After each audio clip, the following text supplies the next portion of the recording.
Golden State Media Concepts Sci-Fi Podcast. Together we dive into the world of sci-fi and science fiction. From episodes of Star Trek, Star Wars, to The Walking Dead, Resident Evil, all the hot new science fiction movies from the back doors of Marvel or DC. The Golden State Media Concepts Sci-Fi Podcast. You'll never look at science fiction the same way again.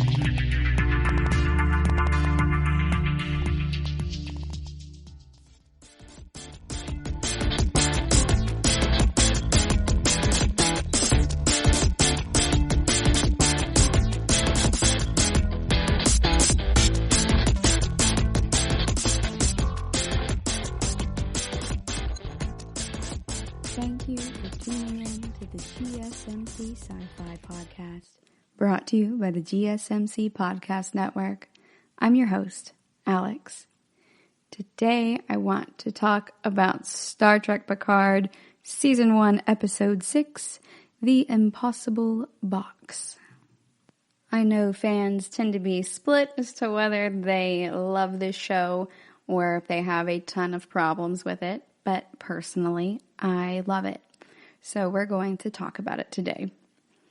In the previous episode, Agnes, Dr. Girardi, ended up killing Bruce Maddox. She seemed really happy to see him, and then she smothered him to death. He was not only her former colleague, but also her former lover. So she struggled a lot when she did go ahead and kill him, but she was crying essentially and smothering him to death, and she felt that she had to do it and had no choice. So when we start this episode out, Agnes is not really dealing well with what she's done. She is troubled, and Picard looks at her and is like, this is hard for you, but he doesn't quite understand what exactly is hard for her.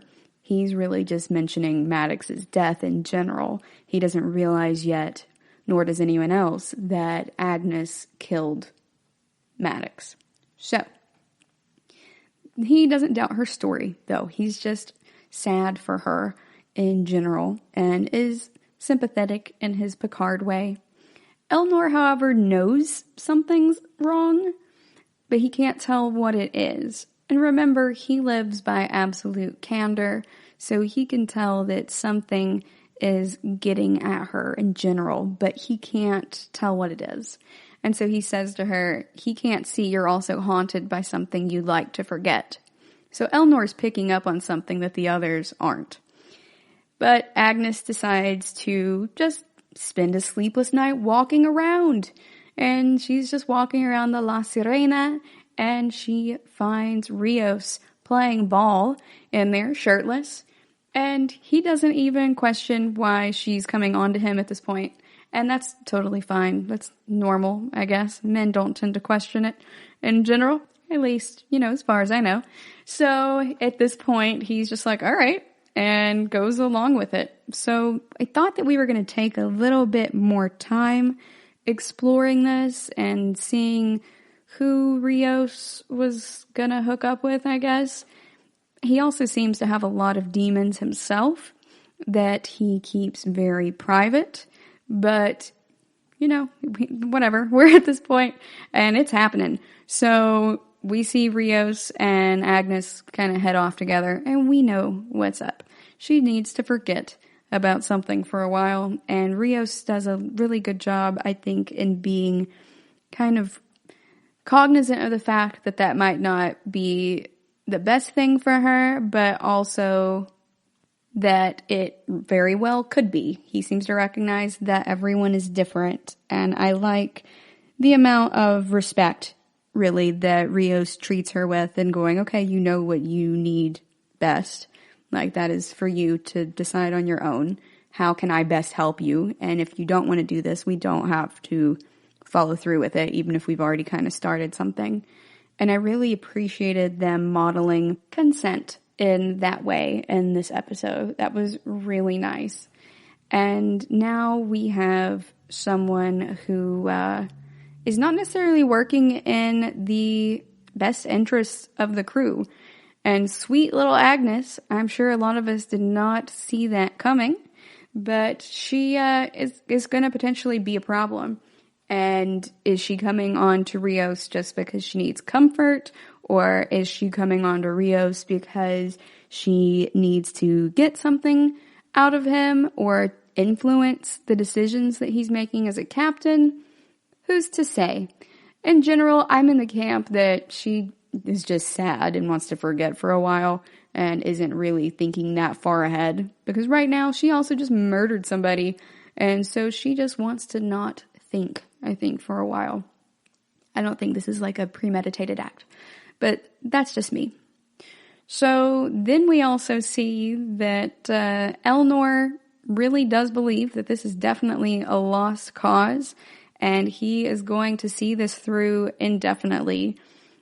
And I really actually like Elnor, you guys. I didn't really think that the ship needed more crew members, to be honest, but I really like Elnor. He is very interesting in how he approaches everything, because he has a lot of youth, but also a lot of wisdom from growing up with the nuns. And so it makes him come off not quite precocious in a way, but it's just very weird in how those two things are juxtaposed in his life. He seems naive in many ways and wise in many others. And I think it's really endearing the way that the actor who plays him is pulling that off. I didn't really love the comedy shtick parts of Stardust City Rag, or the previous episode, but overall, I still am really enjoying the show. And I liked how this episode went. It felt a lot more in tune with the rest of the series thus far, in my opinion, even if the pacing did feel a little sped up. It's not Game of Thrones final season sped up by any means. It's just a little bit different than the others were. But I also feel like Stardust City Rag made that feel very, I don't know, kind of stalled out in a way because of the humorous approach. It just kind of caught me off guard in some ways. But overall, I still really like the show. And I really love that we have had the introduction of 7 of 9 now as well. And we are getting to kind of see Elnor's personality come across a bit more. So he's not doing a lot necessarily like personality-wise. Maybe I shouldn't phrase it that way. It's just we're getting to know Elnor a little bit more. Before, all we knew was he was a boy who was hurt and felt abandoned by Picard and can slice your head off really quickly. He's quite a skilled fighter. But other than that, and him growing up with the Romulan nuns, we don't really know that much about him. So it's been pretty interesting getting to know him a little bit more in this episode. And now that we are seeing him in a different light within this episode, it looks like we're going to get to know him singularly even more. So in this episode, we have a lot going on pretty quickly. We have Picard needing to board the Borg cube. So we've gotten to the artifact, that Borg cube that the Romulans are working on, and Picard requires access to it. However, he's already tried to get it from Starfleet, and they would not back him on this mission. So he knows he can't just call and get it now. However, Rafi does still have some contacts of her own, and they ask her to kind of sober up for a second and call someone to help them get in there. So she calls an old friend, and her old friend's kind of like, oh no, what do you need? And her friend is like, I cannot give Jean-Luc Picard access to that. And Rafi's like, well, that's too bad because we are already here. And if you don't, it's going to cause a big socio-political incident, more or less, because of the treaty, essentially, the agreements that they have with the Romulans following having abandoned the Romulans because of the attacks on Mars. So we are at this point where they're kind of between a rock and a hard place. They can't get on there without the permission. There's no way of just sneaking on there. And they also have pinned this poor lady into having to try to give them access for it. So she goes ahead and she grants them temporary access to the facility, to the artifact. And it's about for like a 24 hours of access. And that's about it. And it is only for Picard. And with as paranoid as Romulans tend to be, you know he's not going to be able to sneak anyone else on there with him. It's not going to work. So this is very difficult for Picard as he is getting back on a Borg cube as well. He's not just on a mission, he's also facing his demons at this point.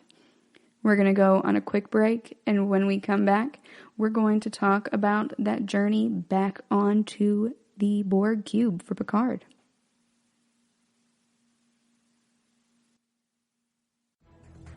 Want to find out what movies to go see? Then check out the GSMC Movie Podcast. It's your ticket to the latest movies, whether it's a new blockbuster event, romantic, comedy, or action flick. This show has got it all covered. They talk some what to go see now. Don't bother. What's hot on Netflix and everything in between. That's GSMCpodcast.com/movie-podcast. When it's all about the movies, it has to be this new show. Don't forget to like them on Facebook and follow them on Twitter. Visit GSMCpodcast.com for more info.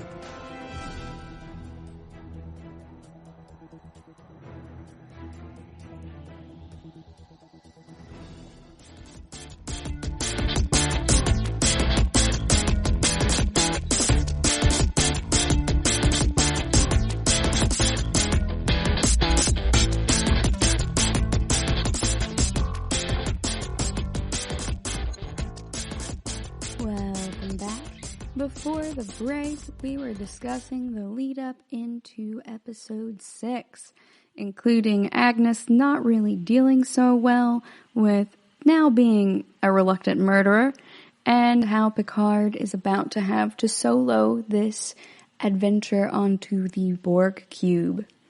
Remember that Picard was also once a Borg, so he is an ex-Borg, just like Hugh and 7 of 9, even if we cannot see it by looking at him.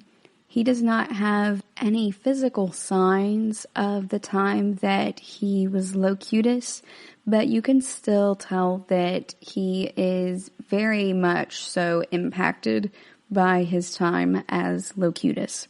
So he's very affected by that time. So right now, a lot of them are really dealing with the fact that they have been Borg at this point. And so that's one reason I'm really excited for this episode, is it's easy to forget that about Picard because you can't just look at him and tell like you can with many of the others. But he went through a lot as Locutus, and he has a lot of sympathy for the folks who have been assimilated. So as he enters onto the artifact and is able to work his way, walking around pretty freely, he starts kind of having a freak out at a certain point until Hugh really gets him righted and is able to speak with him one-on-one. And then Picard really kind of calms down, and he tells Hugh that he understands that Hugh's work is very important. And he's like, you're just showing people that the Borg are victims. They're not monsters, because having once been a Borg himself, he now gets that on a deep level, even if he still really hates the Borg. And he refers to them as being like a cancer, saying that they don't change, they metastasize. So in this episode, a lot of Picard's personal issues that are very deeply buried are really starting to become more apparent to the viewer. And I live for that. You guys know I live for that kind of thing. Especially with a man like Jean-Luc Picard, who keeps so much buried deep down.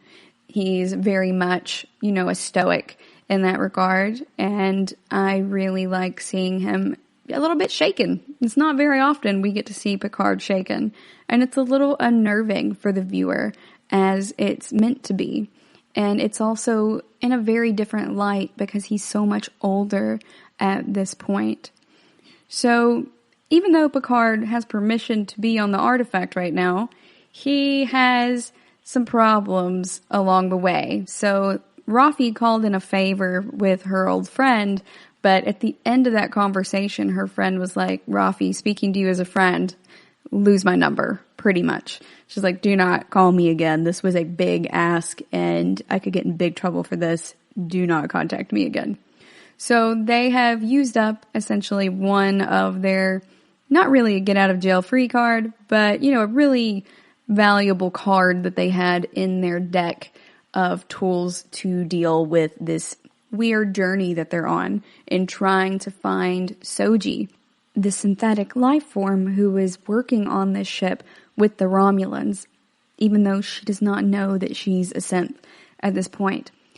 Thankfully, he has Hugh to help him. They even hug, which is adorable, and it just really helps show us that Picard is more vulnerable in a lot of ways in his older years at this point. So he's not just more vulnerable in the physical ways, like with all the health ailments he is dealing with right now, but also he's getting a little bit softer. So we see that a bit with the scenes with Elnor from 14 years ago, and now we get to see it again with him embracing Hugh. I think it's beautiful. I'm here for it. You guys know I love wholesome masculinity, and Picard is such a reticent figure that it is exceptional in a way to see him displaying it.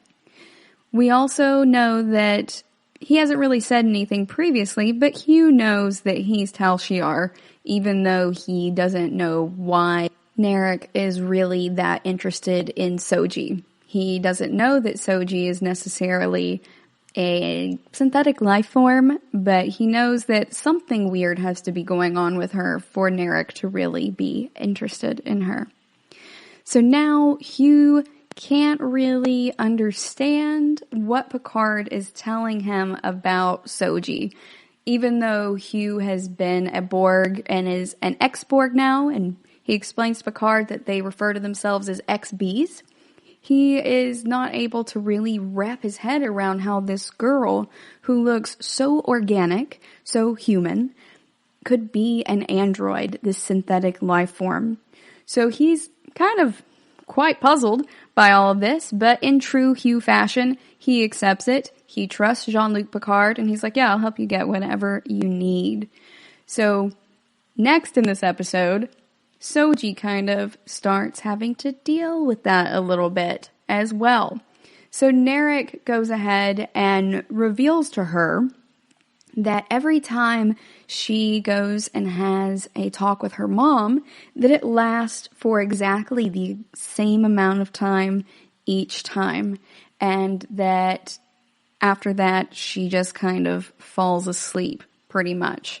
And she's like, there's no way that you can know that. Also, why are you monitoring me? And he goes, we're Romulans, right? We're suspicious of everyone. We monitor all incoming and outgoing communications. And she just kind of accepts that as a fact. And that's the way that the Tal Shiar and other types of spies really work.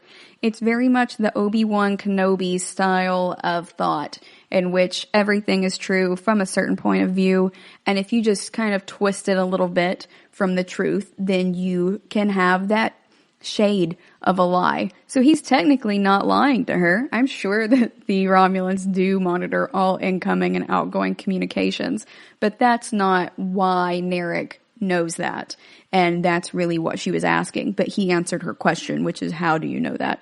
Not why. So he goes ahead and tells her, he's like, yeah, it's always the exact same amount of time. It's right at about a minute, and then they always end right there. And so Soji is really bothered by that, and so she goes and tries to call her mom again, and she cannot stay awake as she's trying to call her mom. And the conversation kind of goes about the same that it always does. And her mom's like, oh, hey, you're tired. Why don't you take a nap? You work too hard. You should go ahead and go to sleep. And then Soji does go to sleep. So this really upsets her, and Soji starts going around her room with some type of tricorder looking device and is checking the date on all of it.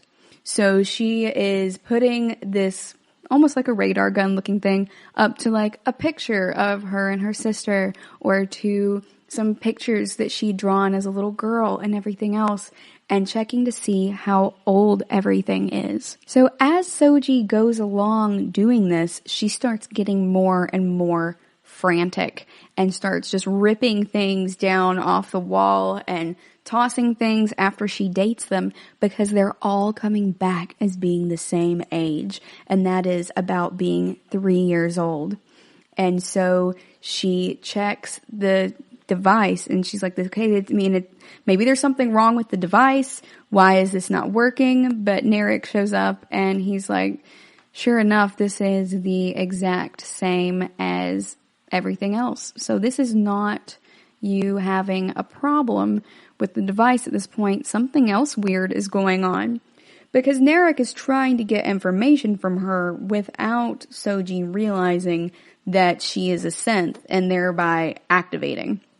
We do not want her to find out she's a synth and then activate. But by we, I really mean the Tal Shiar. They don't want her to do that, because that goes sideways for them really quickly, as we saw with her sister Daj in the premiere. So at this point, Narek is telling her that, we can go ahead and try this meditation that's supposed to be for Romulans only. They've been sleeping together for a while, and he's like, we're really close. It's fine. I know it's for Romulans only, but you keep having these weird dreams, and maybe they're trying to tell you something. So we can do the Jalmak and put you in touch with your dreams to really figure out what they mean. And he does this by taking her to a special chamber that the Romulans use for meditation, specifically for the Jalmak. And the guy at the door is like, hey, she can't come in here. It's very much like the C-3PO coming into the cantina, and it's like, we don't serve their kind here. He's like, she can't come in here. She's not Romulan. And Narek is like, I can do what I want. He doesn't say that he's Tal Shiar, but everybody on board knows that he is Tal Shiar, pretty much, because he doesn't carry an insignia or a name badge or anything. So by not having a badge, not having a cover of any type, people are like, oh, yeah, you're Tal Shiar. So we're going to go on a quick break, and when we come back, we're going to talk about what happens in the Jalmak room.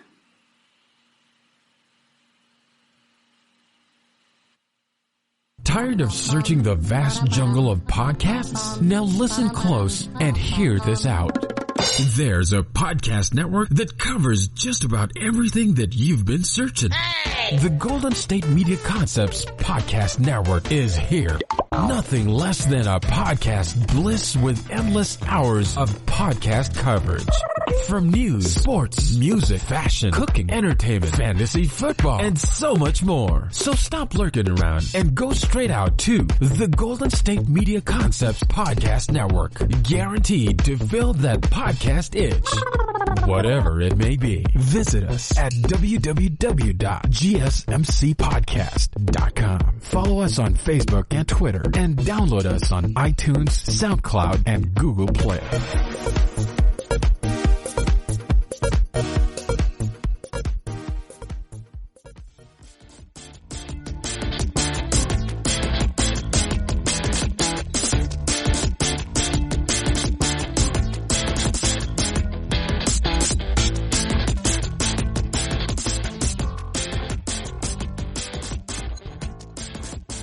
Welcome back.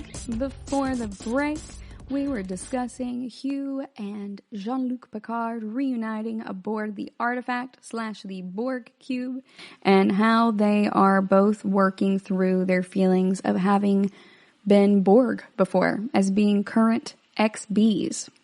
Although I very much doubt that Jean-Luc Picard would ever embrace the nomenclature that Hugh has chosen for that. I think Jean-Luc would probably be a human until the day that he dies and identify as such, is what I mean. but he is technically an XB, and the only reason that he would not really embrace that name is because I believe he would find it to be rather unpalatable, as that really is a lot of stuff that he doesn't want to think about anymore, even if he did have more of a candid conversation about still searching for his humanity, even all these years after having been Locutus, when he was talking to Seven of Nine, and especially considering that he and Seven have taken very different routes following that.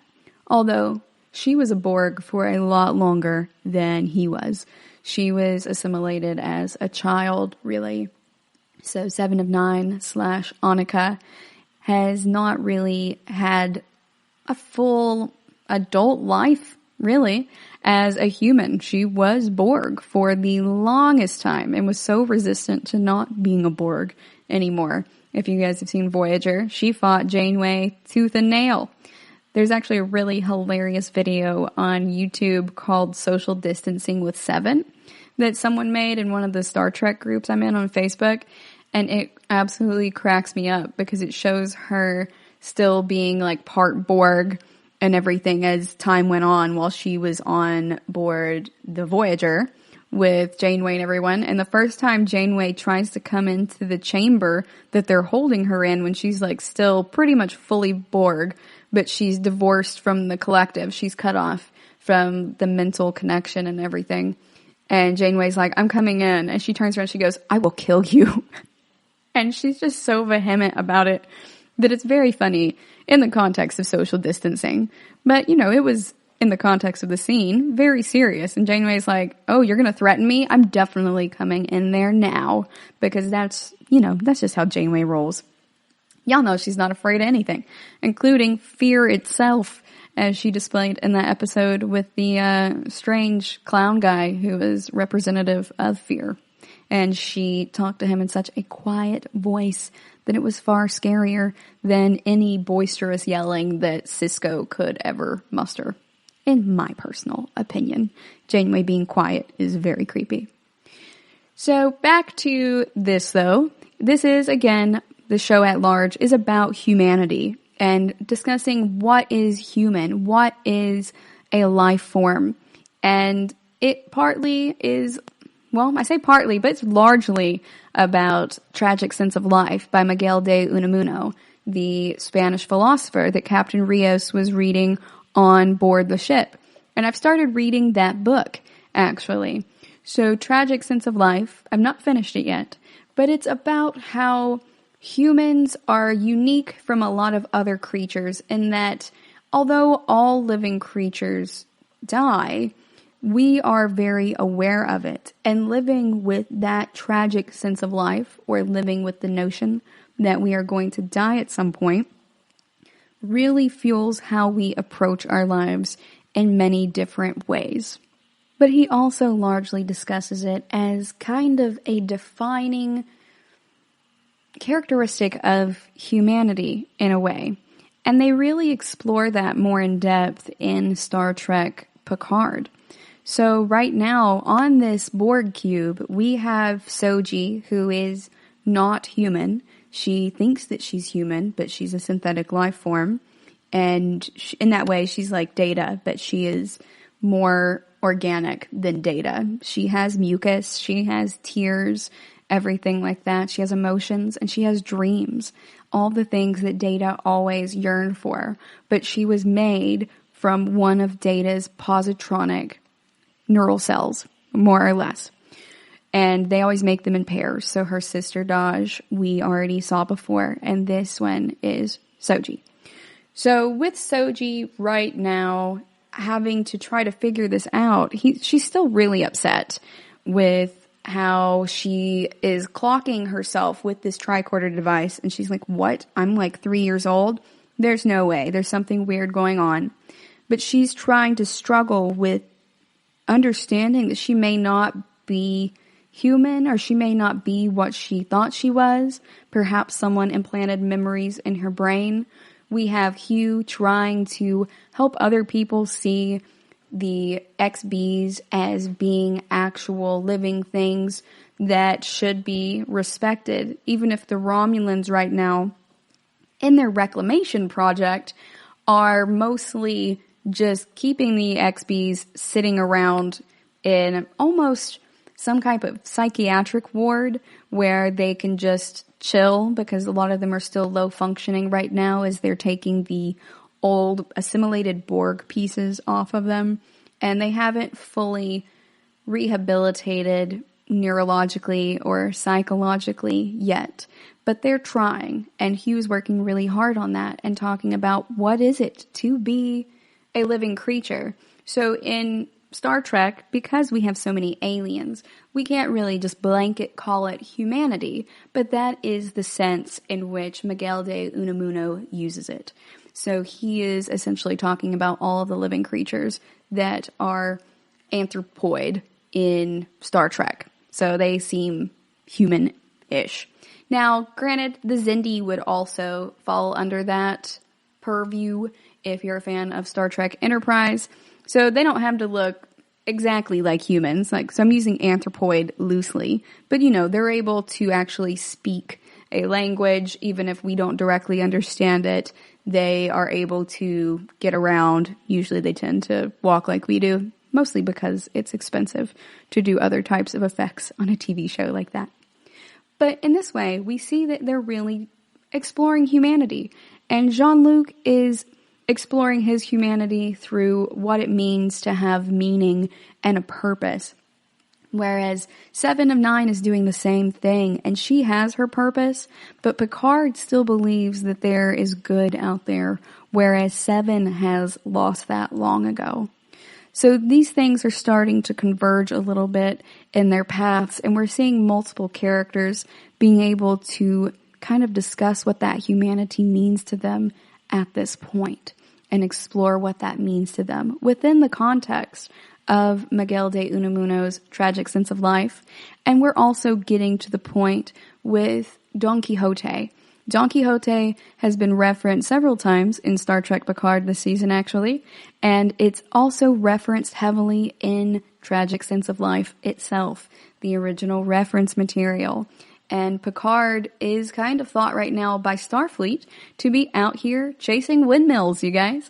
So they think that he's going out there to find these synths and everything, and he's told the Admiral, hey, we have a problem, and I need to go and do this. And she's like, that sounds crazy. I'm not giving you anything.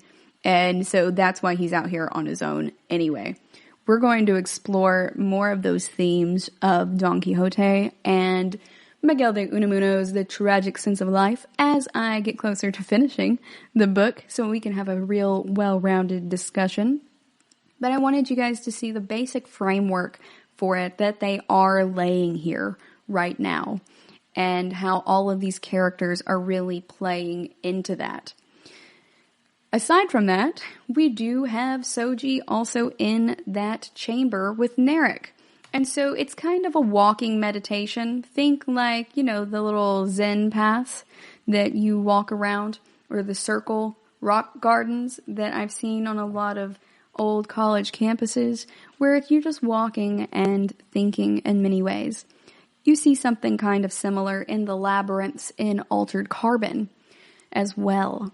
So he takes Soji in there, and he's guiding her through walking through this thing. So he tells her to close her eyes and to envision her dreams and to walk around the room.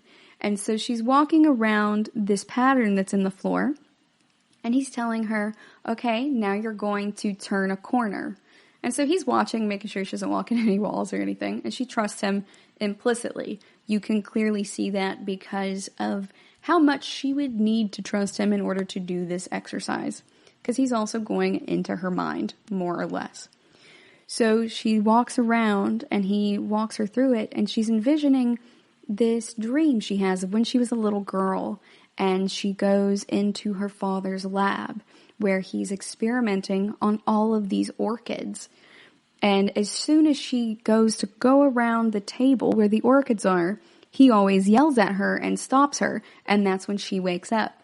So that happens again this time, but Narek backs her up and he's like, close your eyes again. Just breathe through it. I want you to walk around that corner again. And this time when he yells at you, don't stop looking. I want you to keep going. And so she does. And he says, tell me what you see. We're going to go on a quick break. And when we come back, we're going to talk about what she sees.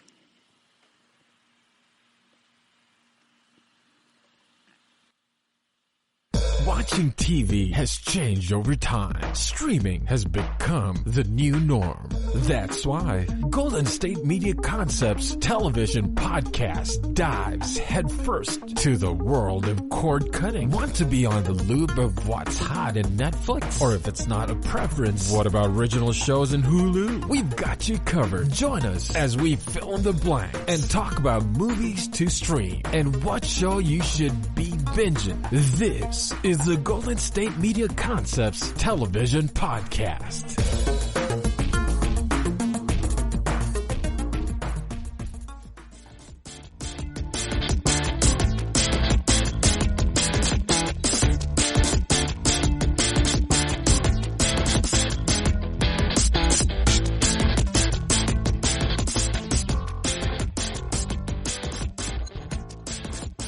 Welcome back. Before the break, we were discussing the concepts in Don Quixote and Miguel de Unamuno's tragic sense of life, as well as what humanity really means to each of these characters and where Soji is in the Jalmak.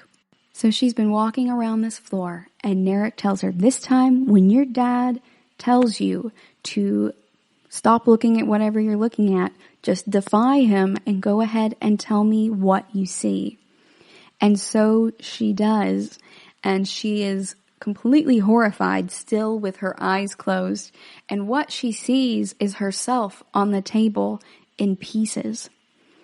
And it's very disconcerting for her. Now, she does have a twin sister, but at this point, Soji doesn't understand or know even what she is. She just knows that something is wrong. So in this case, she is just still freaked out, thinking maybe this is really symbolic. And she's like, I see myself in all these pieces like I'm to be assembled on the table, like I'm a robot or something. And he goes, okay, and now I want you to stop what you're doing there and look up. And she looks up and he goes, tell me what you see. And she says that there's a skylight above her, but it's very dark outside. And he's like, look past the darkness. What else do you see? And she tells him that she sees like these red suns and there are these crazy electrical storms up there. And for Narek, that's all that he really needed to know. That's enough for him to figure out what he was trying to get from her without activating her. And he thanks her, essentially, for that information and steps out of the room. This is really an upsetting point in the show because recently Narek has told her his real name. And so if you know anything about Romulan culture or if you've been following along in the show up to this point, Romulans have a couple of names. And one of them is their true name, and that is the one that they keep hidden from absolutely anyone but the person that they love. And that's just one person. You don't just tell it to any of your girlfriends and stuff.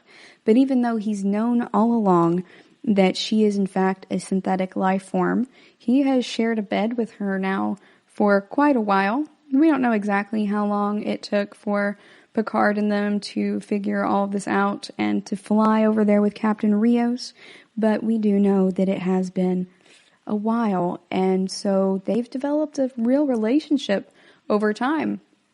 You can tell that Narek does not want to do what he is about to do, just like Agnes Girardi did not want to do what she had to do to Bruce in the last episode.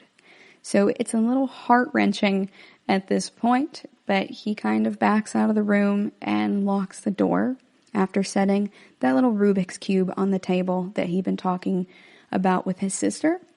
And he goes ahead and activates it from the other side of the door while Soji's like, what is going on?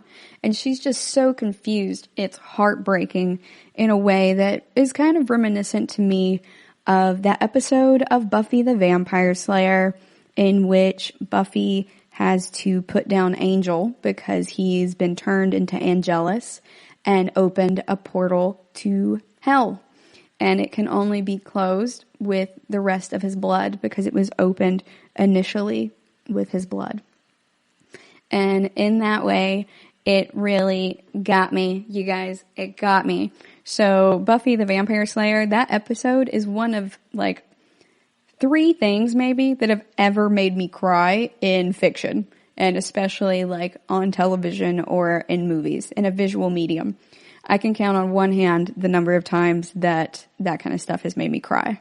And Buffy the Vampire Slayer, that episode is definitely one of them because he turns back right essentially as she's sliding that sword into his gut to kick him back through it. And even though he's turned back to good at that point, the portal's been open and he's got to go through it. And she is so sorry and he's so confused and also kind of coming to and regretting everything that's happened. And it's, oh my God, you guys, it's just crushing. It's absolutely crushing. And this is very similar because Narek believes firmly that he's doing what has to be done. And he doesn't want to do the thing, but he has to do the thing.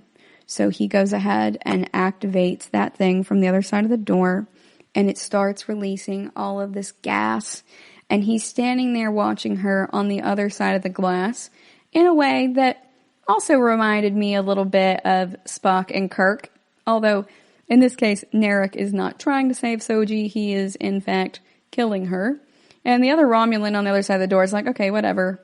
It's whatever. She's not a Romulan. She's expendable. He doesn't really care about what's happening.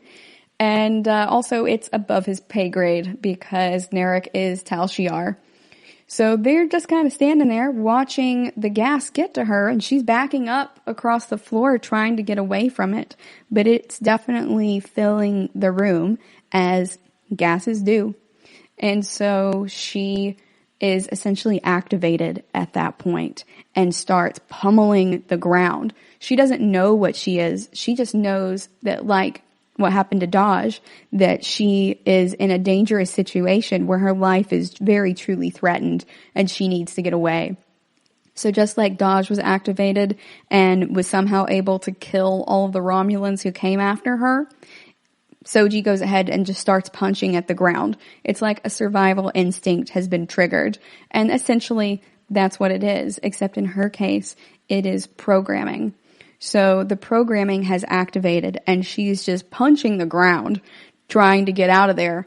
And Narek starts freaking out a little bit. His eyes kind of widen and he's kind of crying at the same time. And is seeing that she's getting through the floor. Like she is smashing it and she's not died from this gas yet. So Soji does in fact manage to smash all the way through that floor of a Borg cube, you guys. I mean, think about it. These things are probably super well constructed and super strong because the Borg take everyone's technological and biological uniqueness and combine it with their own. So I would imagine that they have some pretty dope construction skills for that matter. So in that case, it's kind of a huge feat that Soji is able to punch her way through all this. It's not just like concrete and rebar and stuff that she's punching through. This girl is punching through some solid Borg construction materials. It's kind of a big deal, and it's almost in a way underplayed because for us, we're just seeing her in this meditation chamber in the Borg cube, but it looks like a Romulan meditation chamber because that's how it's been decorated. When in reality, if we actually think about what we're seeing, this is really hardcore what she's doing right now, without so much as a bloody knuckle, from as far as I can tell. So she keeps pounding through the floor until she gets all the way through, and then the Romulans kind of sound the alarm, and Picard's like, crap, are we too late? and he and Hugh are in her room and they cannot find her, but they do see that since they cannot find her, that means that she's somewhere on the ship, that she is being cloaked. Y'all know how much the Romulans love their cloaking devices. They just are secrets wrapped in enigmas, wrapped in puzzles, and all that jazz. So they're cloaking her somewhere on the ship, and Hugh's like, okay, I know of a couple places on the ship where that could be. I think that this is probably where she is, but she shouldn't be there because she's not allowed to be there. But Narek could have taken her. So they go and start looking for her, and they're tracking her, and they see that she's essentially dropped through the floor, like she's pulled a Kitty Pryde for all that they know, but it's because she smashed through all of it, more like the Hulk than like Kitty Pryde, but like a really cute Hulk. Like she's really cute, in my opinion. So they go and start looking for her and trying to meet her exactly where she is coming through this floor, and Hugh, being an XB, has a really good understanding of where he is going in the Borg cube. So he still remembers all that time from the collective and how to navigate the cube. So they go to head her off and find her, and then Hugh decides he's going to help them get to where they need to be. All right, we're going to go on a quick break, and when we come back, we're going to talk about how their encounter goes.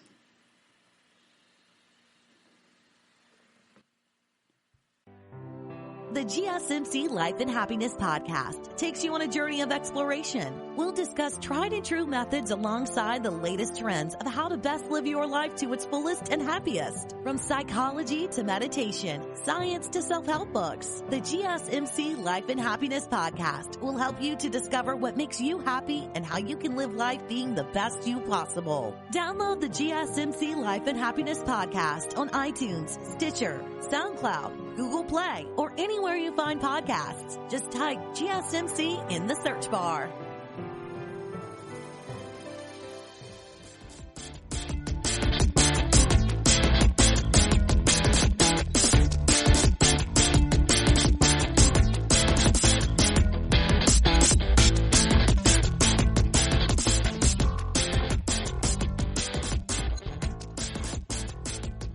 Welcome back. Before the break, we were discussing how Soji is dealing with having gone through this dreamscape, really, as part of the Jalmach and having everything revealed to her at this point. So she doesn't necessarily know why these things are happening to her or what is happening to her. She just knows that her boyfriend of the past however long, who has told her his real name, which is a super big deal for Romulans, is now trying to kill her, and she's hurt and confused and is suddenly able to smash through a floor, which is not something she's ever been able to do before. So this is a big deal for Soji. I think I should also mention the tricorder again that she was using before to date things. Soji is an anthropologist, you guys, so that would be why she would have an item on her, like a tricorder of this type, that would be able to tell you how old something is. That's something that anthropologists use very frequently, and she is on a living artifact, more or less. That's why they call it the artifact, and that's why she's there as an anthropologist. She is studying the artifact itself, she's studying the Borg technology, and she's also studying the XBs themselves.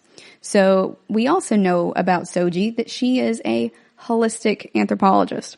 Anthropology is a holistic perspective. In anthropology, a lot of times we refer to it as being biopsychosocial, and that's what my undergraduate and graduate degrees are in. So I specifically studied biological anthropology, so skeletons and stuff like that. So that's really what Soji's doing there, and that's why she was able to just go ahead and date everything in her room. I didn't want you guys to think that that was just like a Deus Ex Machina kind of thing, or something to just fill a plot hole.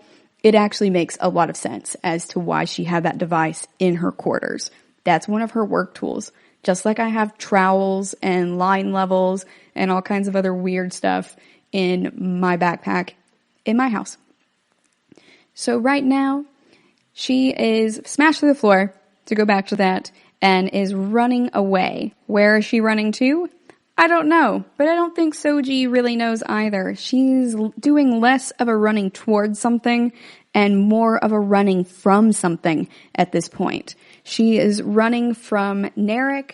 She is running from all of the Romulans. She is suspected before that he's Tal Shiar, and she's outright asked him, "Are you Tal Shiar?" And he goes, "No." And she said, "Would you say that if you were Tal Shiar?" And he's like, "Yeah, I would still say that if I was Tal Shiar." No matter what, she knows that she's going to get a no from him. And so she didn't quite entirely trust him in a lot of ways, but she did with her heart. And as it so often goes in matters of the heart, it's gone sideways, you guys. And unfortunately, this has gone really sideways. This isn't like he's cheated on her at this point, although his interactions with his sister are very weird. And I don't know if they're really trying to make us think that they're Jamie and Cersei, like full on incest at this point. And he's only with Soji because that's his goal, and then he happens to fall in love with her.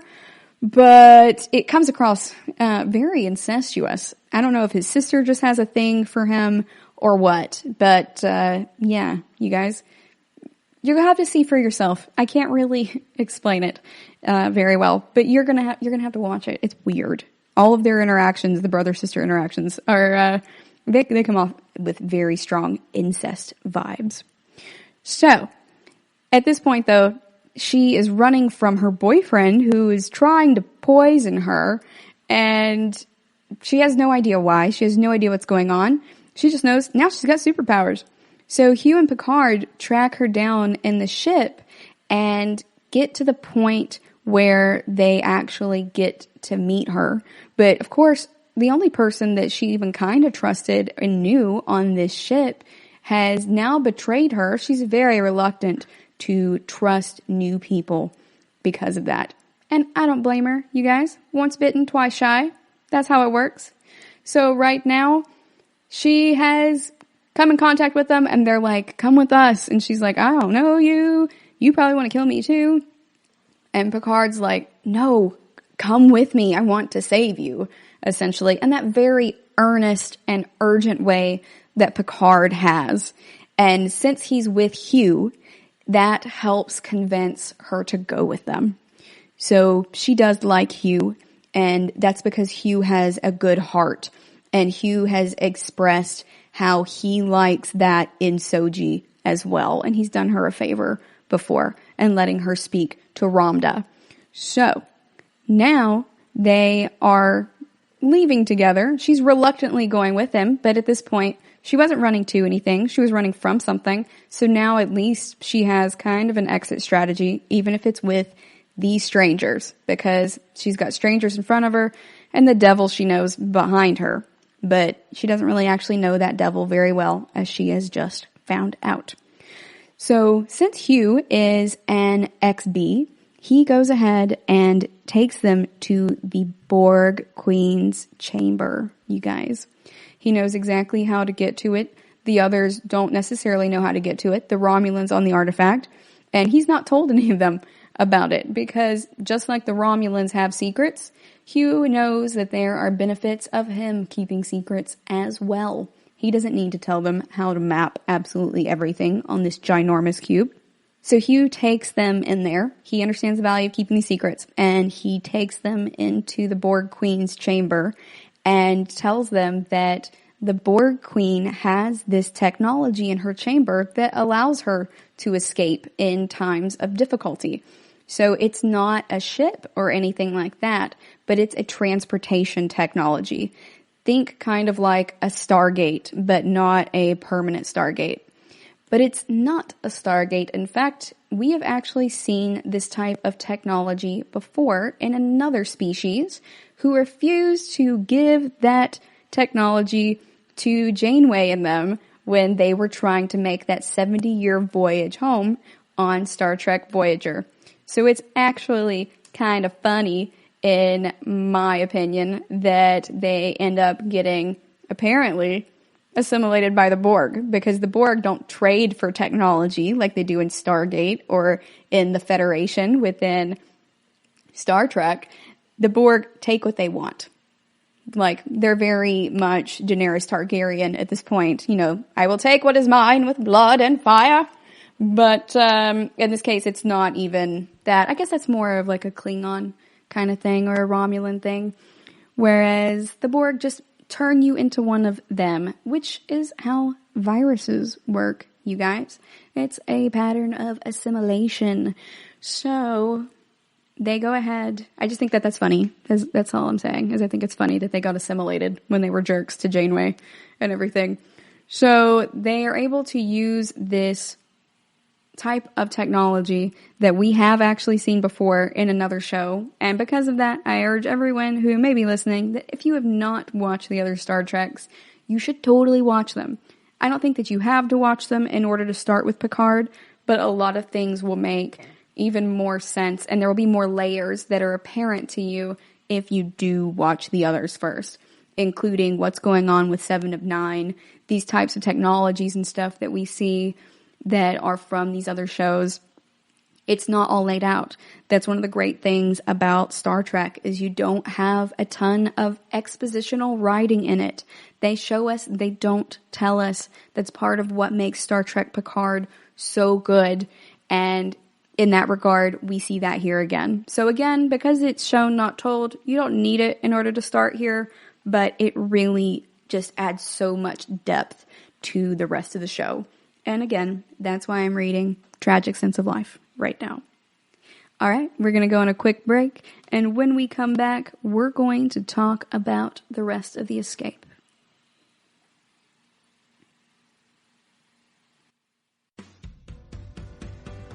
The Golden State Media Concepts Travel Podcast, the show that gives you advice on everything travel. We explore places you've always wanted to go, as well as giving tips for traveling in those places. We'll give you advice on the best sites for travel tips, information, and discounts. Join us as we travel the world, explore cultures, and meet new people. The Golden State Media Concepts Travel Podcast has got you covered. Download the GSMC Travel Podcast on iTunes, Stitcher, SoundCloud, Google Play, or anywhere you find podcasts. Just type GSMC in the search bar.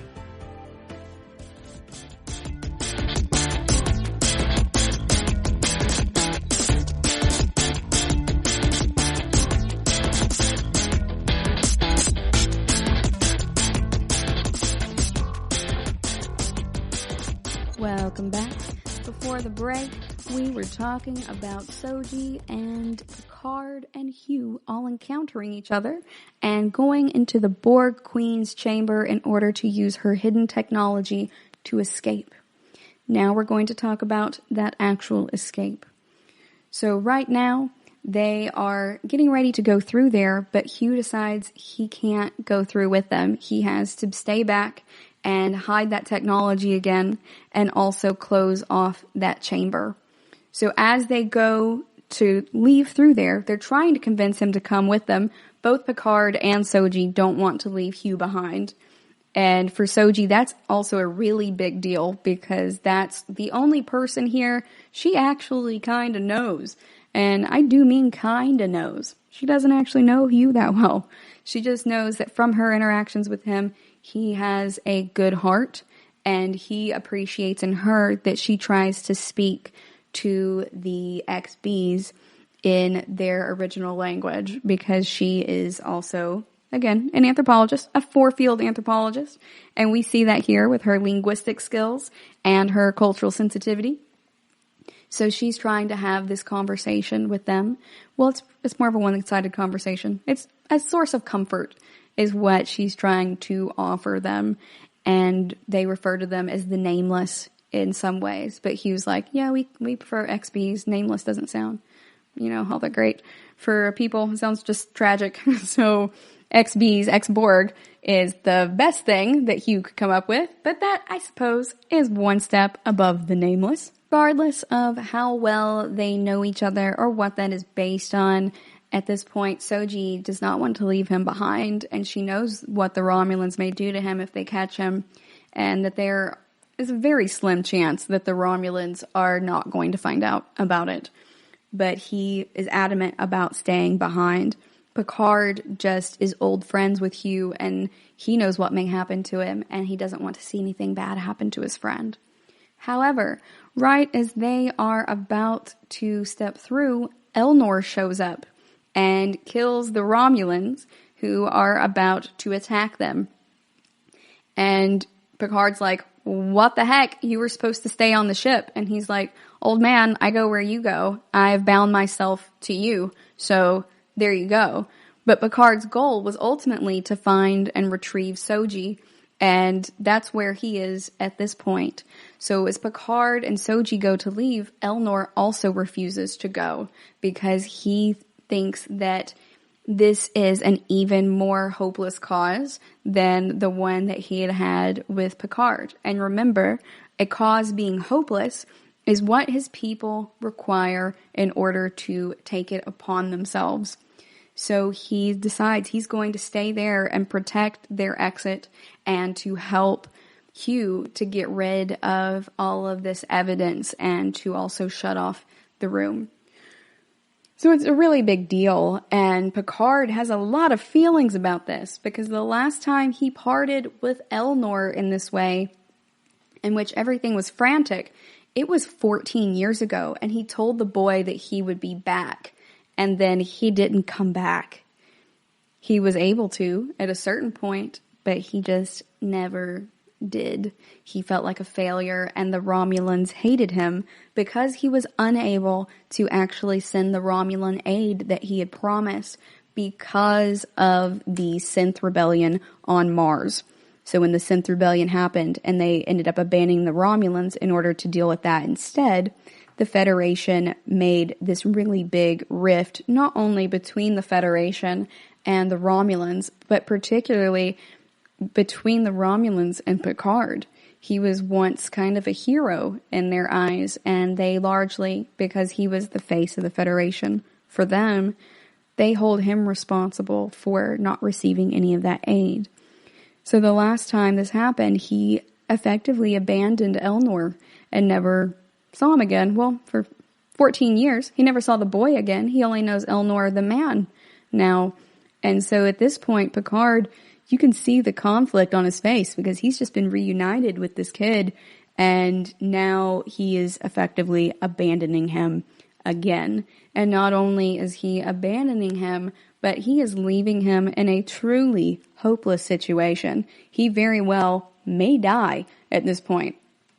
Let's also remember that Elnor is not carrying firearms, you guys. His people fight with swords.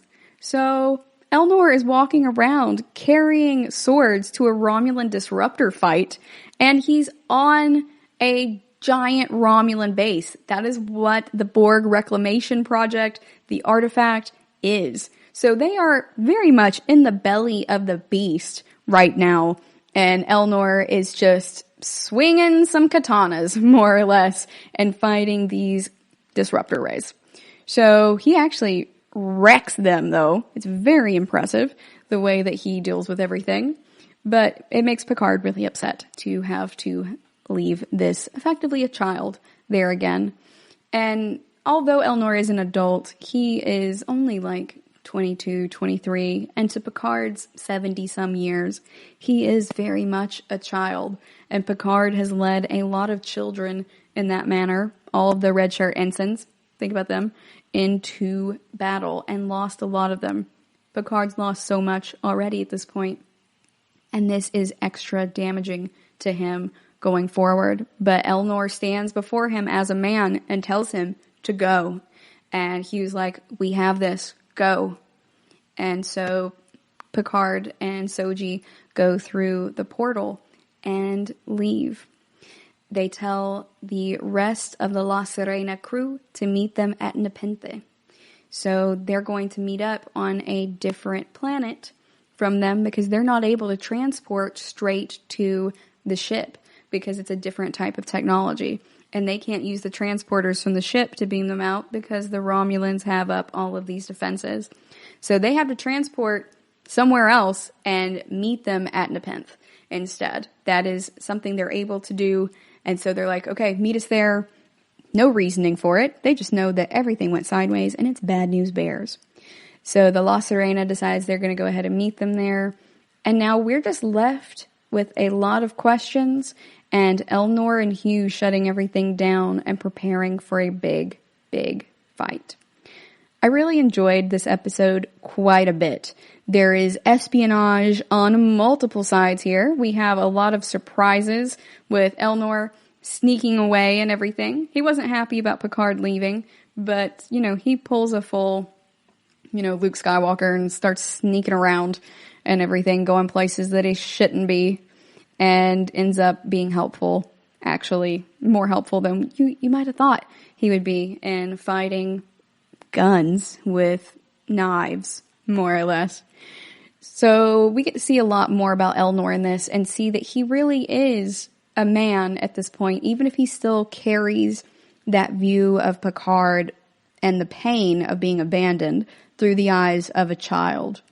So he is ready and willing to die for whatever cause he takes upon himself. And he only takes upon hopeless causes because that is what they do. So right now we have Soji, at least, but we've lost Elnor. He and Hugh are not in a good place, and the team is all completely separated. We have them in 3 different places now. And remember, we left 7 of 9 somewhere, blasting her way out of a bar, a club, something like that. So maybe 4 different places, even though Annika's like, I don't want to be with you guys. I don't want to be part of your stuff. I'm on a solo mission. So effectively 4 different places at this point, depending on how you look at it. We now know about Soji's planet of origin, which is the one that she saw in the dream, but we don't know what it's called or where it is or how many synths like her there may be. Is it just her and Daj? Or are there perhaps more, as it's starting to feel like there very well may be more? She's activated her powers, but she still has all of those fake implanted memories that Maddox gave to her when he created her and Daj 3 years ago. So she looks, acts, and has the memories of being a young 20-something woman, but she is definitely a synth. We don't know what she's going to do with these powers or what's going to change. We don't know what, if anything, she's going to do with knowing Narek's true name. Is that going to allow her to impact him in any way if their paths cross again? And will his feelings impact him and how he interacts with her overall? How attached was he really? I mean, he looks really upset when he has to kill her, but he still tried to kill her, you guys. So there's also that. So right now, I really enjoyed getting to know Soji and Daj overall, and this is the first we've really seen Soji interact with the rest of our characters. And although she and Daj are both twins in every way, they are very different in how they applied themselves to the world around them. And of course, it's programming, even if they're built from the same positronic cells from Data's brain, they are still very different. So they were programmed a bit differently. They have some different memories. One was on the artifact, one was working in genetics, essentially, and were placed in those areas to try to obtain some sort of goal. But we don't really know what that is at this point because they don't know until after they're activated, and the memories are not really coming back for Soji, just like they really didn't for Daj. So we've spent a lot of time with them and learned about their personalities, but we've not really learned much about them. So I am very excited to see that now that we have Soji and Picard together, how that's going to develop in the next few episodes. And I think that it will really have some great pacing as we go forward. Episode 5 was kind of weird, but I do think that the pacing overall is going to continue to be awesome and to answer a lot of questions that I have been itching to have Picard ask. Thank you for listening to the GSMC Sci-Fi Podcast, brought to you by the GSMC Podcast Network. I'd like to ask that you please remember to subscribe to the show, and writing a nice review always really helps us. Also, if you could please follow us on Facebook, Twitter, and Instagram, I'd appreciate it. Thank you kindly, and have a good night. You've been listening to the Golden State Media Concepts Sci-Fi Podcast, part of the Golden State Media Concepts Podcast Network. You can find this show and others like it at www.gsmcpodcast.com. Download our podcast on iTunes, Stitcher, SoundCloud, and Google Play. Just type in GSMC to find all the shows from the Golden State Media Concepts Podcast Network, from movies to music, from sports to entertainment, and even weird news. You can also follow us on Twitter and on Facebook. Thank you, and we hope you have enjoyed today's program.